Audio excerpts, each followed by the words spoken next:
Hello everyone, how are you all? I hope you all are doing great. And చాలామంది దీనికోసం wait చేస్తున్నారు. I know కొంచెం late అయింది, ఎందుకంటే నేను ఇంటికి వెళ్ళాను. సో అక్కడ నేను రికార్డ్ చేయలేను కాబట్టి వచ్చాక నేను రికార్డ్ చేస్తున్నాను. Okay, so coming to the paper, UPSC 2026 preliminary paper, which is very shocking, unpredictable, unexpected and dot ఏదైనా ఫిల్ చేసుకోవచ్చు. సో పేపర్ అనేది వెరీ టఫ్గా వచ్చింది. అండ్ ఫస్ట్ థింగ్ ఏంటంటే, చాలామందికి డౌట్స్ ఉంటాయి that before writing this exam నేను చెప్పాను దట్ అసలు ఎగ్జామ్ ఇస్తానో లేదో అని చెప్పేసి. నేను ఎగ్జామ్ ఇచ్చానా లేదా అనేది కూడా కొంతమందికి డౌట్ ఉంది. ఎస్, నేను కూడా స్టార్టింగ్ ఇవ్వద్దు అని చెప్పేసి అనుకున్నాను. ఎందుకు అనుకున్నానో తెలియదు, లైక్ లాస్ట్ 3 months నుంచి అనిపించింది అనమాట, ఈసారి ఇవ్వద్దు, ఇంకా అటెంప్ట్స్ ఉన్నాయి అండ్ దెన్ ఇంకా కూడా నాకు ఏజ్ ఉంది.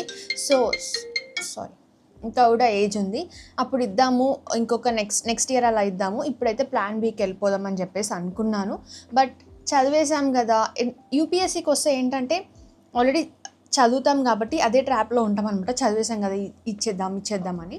నాకు కూడా అలానే ఉండే, లైక్ చదివినాం కదా, జస్ట్ రివైజ్ చేసుకోవడం ఇవ్వడమే కదా, అండ్ కరెంట్ అఫైర్స్ కూడా మనం అప్ టు డేట్ ఉంటాం కాబట్టి ఓకే ఇచ్చేద్దామని చెప్పేసి లాస్ట్ 1 month నేను అనుకున్నాను, లైక్ ఇద్దామా ఇవ్వద్దా అనే డైలమాలోనే ఇచ్చేసాను పేపర్. బట్ చదవడం అయితే చదివాను, లైక్ కరెంట్ అఫైర్స్ రివైజ్ చేసుకున్నాను అండ్ దెన్ స్టాటిక్ సిలబస్ అన్నీ కూడా కోర్ సబ్జెక్ట్స్ అన్నీ రివైజ్ చేసుకొని వెళ్ళాను. ఇది before exam scenario. Like before 1 week నేను ఇంకా completely current affairs oriented and then static ఏదైతే వెయిటేజ్ ఎక్కువ ఉన్న సబ్జెక్ట్స్కి ఎక్కువ రివైజ్ చేసుకొని అండ్ కొంచెం నర్వస్నెస్ అండ్ కొంచెం anxiety but with super confident వెళ్ళాను ఎగ్జామ్కి.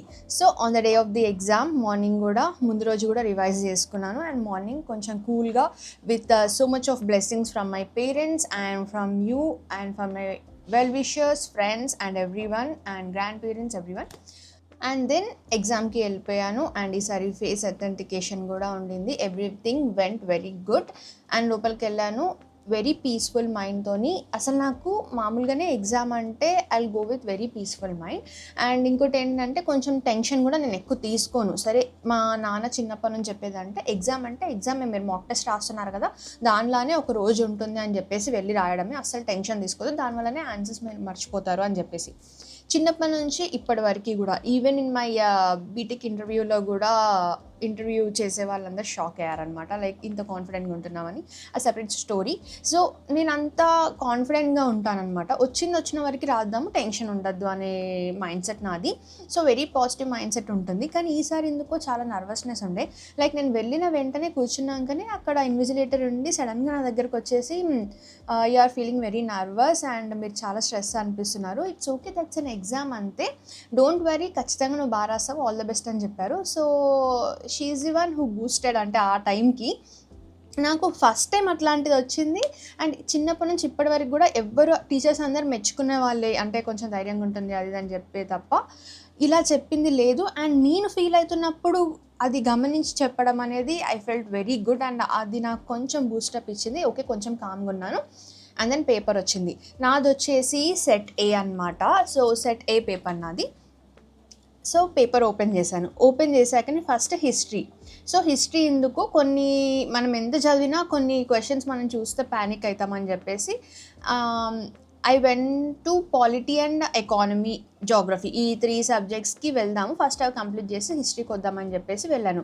అండ్ మీ అందరికీ తెలుసు, లైక్ పాలిటీ నాకు కొంచెం బేస్ సబ్జెక్ట్ కాబట్టి నేను పాలిటీ చేసుకున్న తర్వాత వేరే సబ్జెక్ట్స్ వెళ్దాము, ఎందుకంటే పాలిటీ నాకు ఇష్టమైన subject, interesting and I can score good అని చెప్పేసి నాకు తెలుసు.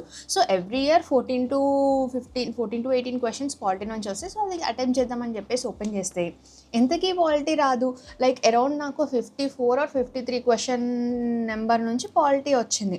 And that 2 year పాలిటీలో 7 questions, which is very shocking. And నేను వెతుకుతున్నాను ఇంకెక్కడైనా ఉంటుందా అని చెప్పేసి, అసలు ఎక్కడ లేవు. అండ్ ఆ 7 to 8 questions కూడా డైరెక్ట్ క్వశ్చన్స్ లేవు and some they are mixed with ethical. So అలా క్వశ్చన్స్ వచ్చేసరికి ఓ పేపర్ కొంచెం ఏదో తేడా ఉంది, ఓకే మనం జాగ్రత్తగా ఇంకా చేయాలి. ఇలా మనం పేపర్ చాలా డిఫికల్టీ ఓకే పక్కన పెడదాం, చాలా లెంతీ కూడా. సో ఒక్కొక్క క్వశ్చన్ ఒక 2 క్వశ్చన్స్ ఒక పేపర్లోనే ఇచ్చేలాగా ఇచ్చారు.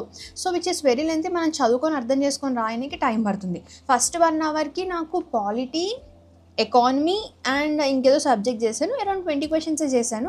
అండ్ అప్పటికే ఇన్విజిలేటర్ చెప్పారు దట్ 1 అవర్ ఇస్ కంప్లీటెడ్. ఇంక అప్పుడు నేను కొంచెం రష్ అప్ అయిపోయి చూస్తే అసలు క్వశ్చన్స్ ఒక్కొక్కటి చూస్తున్నప్పుడు కొన్ని చూసినట్టే ఓకే అనిపిస్తుంది, but going through the answers which is very lengthy, అర్థం చేసుకొని పెట్టేసరికి కొంచెం మైండ్లో అది ప్యానిక్నెస్ స్టార్ట్ అయ్యి కొంచెం నర్వస్నెస్, అరే ఇస్తున్నాం కదా ఖచ్చితంగా రావాలి అనేది ఒకటి ఉంటుంది కదా, అది స్టార్ట్ అయింది. బట్ ఈవెన్ దో కొంచెం వాటర్ తాగేసి మళ్ళీ నేను కామ్ డౌన్ అయ్యాను.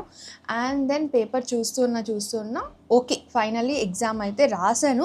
అండ్ షాకింగ్ థింగ్ ఏంటంటే ఐఆర్ నుంచి, హిస్టరీ నుంచి, that to ancient and medieval history నుంచి ఎక్కువ రావడం, అండ్ ఐఆర్ నుంచి రావడం, పాలిటీ, ఎకానమీ, జాగ్రఫీ నుంచి తక్కువ అవ్వడం, మోడర్న్ హిస్టరీ కూడా తక్కువ అవ్వడం, which is very shocking to all the aspirants.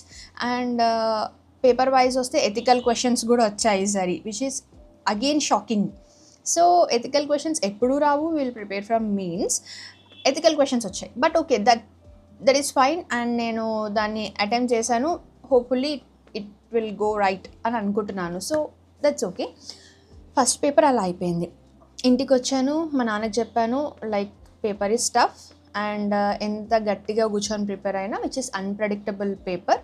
అంటే ఎప్పుడు యూపీఎస్సీ ఇస్ అన్ప్రెడిక్టబుల్ అని చెప్పేసి వింటున్నాం, కానీ question wise, difficulty wise, quality wise వాళ్ళు ఇంక్రీజ్ చేస్తే అది అన్ప్రెడిక్టబుల్ అనుకున్నాం, కానీ ఈ లెవెల్ ఆఫ్ క్వశ్చన్స్ అండ్ ఈ లెవెల్ ఆఫ్ అన్ప్రెడిక్టబిలిటీ ఎవరు ఎప్పుడు చూస్తుండకపోవచ్చు.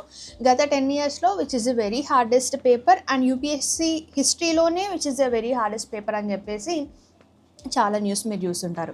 ఓకే, పేపర్ 1 అలా అయిపోయింది. And coming to the paper 2 CSAT I attempted well. Okay, comprehensions నార్మల్గా కొంచెం డిఫరెంట్ అండ్ వేరే కొన్ని క్వశ్చన్స్ కూడా వచ్చాయి. ఎవ్రీ టైమ్ సీసెట్లో అవి రాకపోతుండే, like match the following questions వచ్చాయి. అండ్ కొన్ని డిఫరెంట్ క్వశ్చన్స్ వచ్చిన మెంటల్ ఎబిలిటీ అండ్ కొన్ని క్వాంట్స్ క్వశ్చన్, కొన్ని కాంప్రహెన్షన్స్ రాశాను. ఓకే, సీసెట్ బాగానే పోయిందని చెప్పేసి నేను అనుకున్నాను. అండ్ ఇంకా తర్వాత ఇంటికి వచ్చినాక నేను అనలైజ్ చేస్తుంటా. ఎవ్రీ టైం ఎగ్జామ్ అయిపోయాక నేను ఇంటికి వచ్చి చూస్తున్నప్పుడు ఎవరో ఒకరు ఇన్స్టిట్యూషన్స్ కీ కరెక్ట్గా ప్రొవైడ్ చేసి ఉంటారు ఆల్రెడీ, అంటే సీసెట్ అయిపోయాక. సో ఇక్కడ వస్తే పేపర్ గురించి డిస్కషనే తప్ప ఎగ్జాక్ట్ కీ అనేది ఎవరు ఇవ్వలేకపోయారు. And which created very panic and anxiety and nervousness to the aspirants.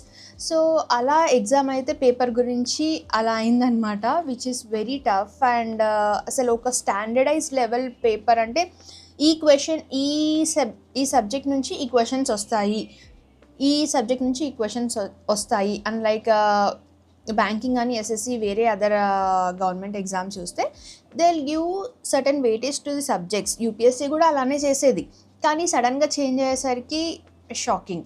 So targeted అంటే మనకి ఒక టార్గెటెడ్ వెయిటేజ్ అనేది లేదు. సో అది ఉంటే మనం కొంచెం డిఫరెంట్గా ప్రిపేర్ అవుతాము. ఇప్పుడు ఈ టైం ఫస్ట్ టైం రాసిన వాళ్ళకి కొంచెం ప్యానిక్నెస్ అయితే ఉంటుంది. అంటే బిఫోర్ ఉన్న వాళ్ళకి పీవైక్యూస్ చదువుకొని వెళ్ళండి, పీవైక్యూస్ ద్వారా మీకు వెయిటేజ్ ఆఫ్ ది టాపిక్స్ తెలుస్తాయి, వెయిటేజ్ ఆఫ్ ది సబ్జెక్ట్ తెలుస్తుంది అంటారు. కానీ ఈ పేపర్ చూసాక వెయిటేజ్ ఎలా తీసుకుంటాం మనము? లాస్ట్ టైం వరకు పాలిటీ, ఎకానమీ, జాగ్రఫీ టాప్ ఉండేవి, ఇప్పుడు అవి 3 లేవు. సో ఇప్పుడు మనం చెప్పలేము.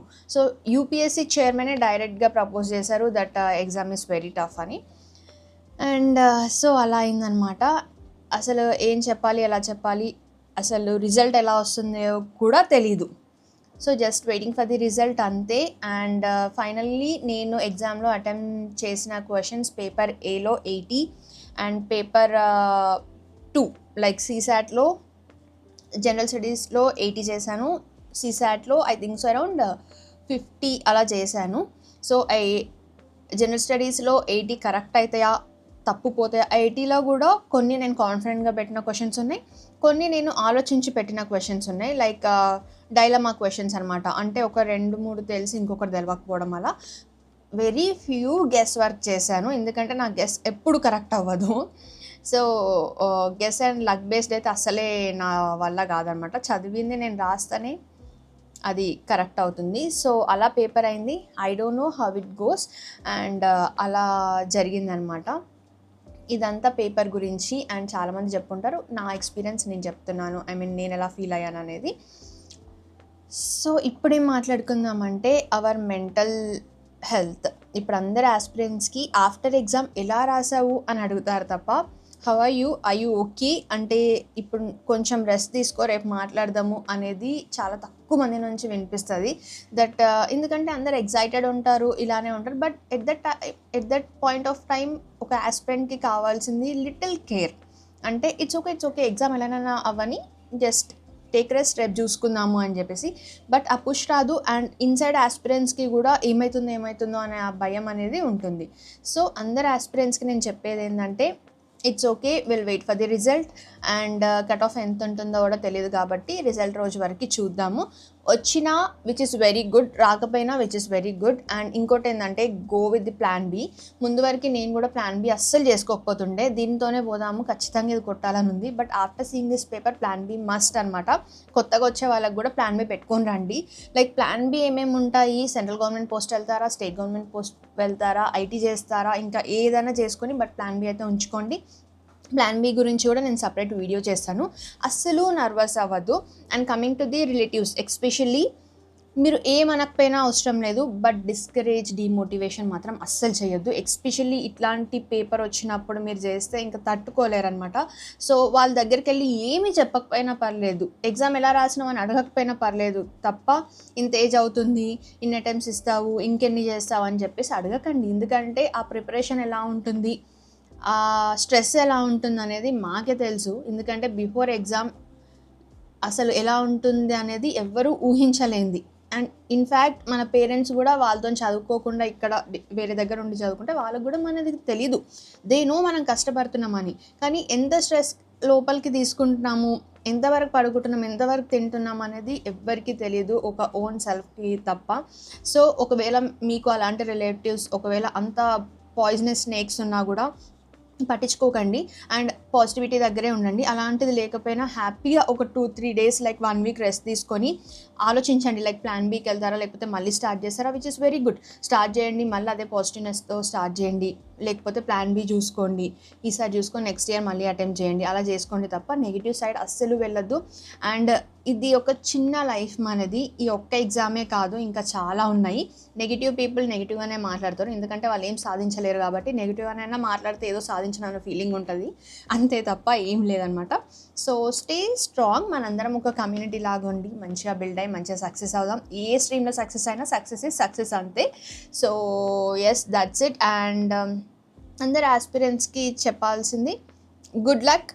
వచ్చినా ఓకే, రాకపోయినా okay. Stay positive, stay kind and take rest. ఒక 1 వీక్ రెస్ట్ తీసుకోండి. So that's it guys, bye.